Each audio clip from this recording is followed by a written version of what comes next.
Good afternoon, everyone. My name is Vyom Shukla and I'm from Group 1. And today I will be talking about social exclusion as inequity of health. Now, social exclusion is a complex and multidimensional process. It involves the lack or denial of resources, rights, goods, and services, and the inability to participate in the normal relationships and activities available to the majority of people in a society, whether in economic, social, cultural, or political arenas. Now, thus, social exclusion describes a state in which individuals are unable to participate fully in economic, social, political, and cultural life, as well as the process leading to and sustaining such a state. Social inclusion now is defined as the process of improving the terms of participation in society, particularly for people who are disadvantaged, through enhancing opportunities, access to resources, voice, and respect for rights. Now, the Dahlgren and Whitehead model talks about the layers of influence on health. They describe a social ecological theory to health. They attempt to map the relationship between the individual, their environment, and the disease. What is a good practice? Now, good practice is not only a practice that is good, but a practice that has been proven to work well and produce good results, and is therefore recommended as a model. My good practice in my community is Shirdi Sai Hospital, Bangalore, India. It is a charitable hospital offering subsidized treatment to all patients.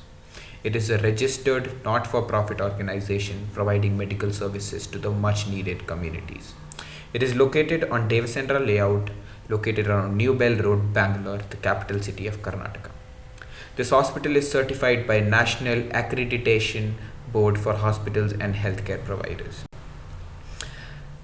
Now, Shirdi Sai Hospital's primary focus is providing medical services for the much needed communities and lesser privileged ones of Bangalore.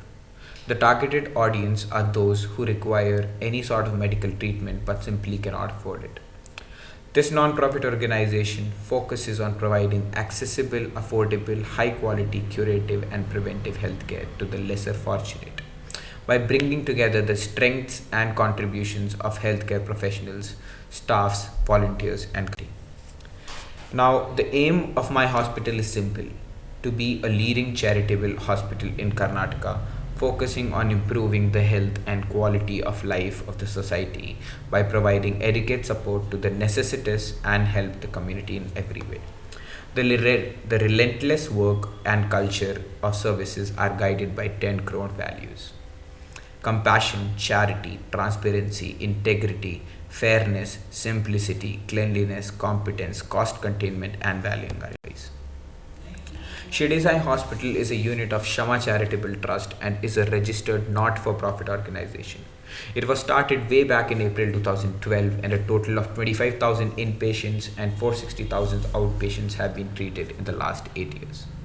These include surgeries in the specialty of general surgery, gynecology, pediatrics, orthopedics, cardiology, urology, ENT, and on. Now, this hospital has had a very huge impact on the target audience. The hospital has managed to treat a remarkable number of patients daily. The surgeries to dialysis, to ICUs and ventilators, and even emergency care. During COVID pandemic, the response offered from the hospital was simply unbelievable. Now, the contributions of this charitable hospital to the community have been immeasurable. Access to basic medical care is a task for the lesser privileged of the community. In Bangalore, nearly 1 million poor lives in slum, and many of them have extremely low income rate. To provide medical support for people like this and offer enhanced and easy access to countless number of diseases is simply amazing. Not only offering treatment to the needy, but the idea to involve doctors and healthcare workers to come together to uplift a charitable organization is a great example of social inclusion.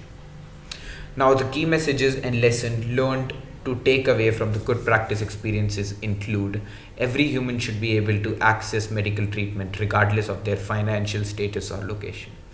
We as healthcare workers must come forth to help and support organizations like this and help them flourish. Encourage people to make contributions to charitable organizations as the efforts and results put out by them are unbelievable. The satisfaction one can get from treating a needy person pro bono is simply unmatched. Now, this project is definitely sustainable as it has been up and running since almost 20 years now. Hefty contributions from donors even ensures that patients can get completely free of cost treatments. Efforts are underway to construct a full-fledged cardiology unit. Thank you and have a nice day, everyone.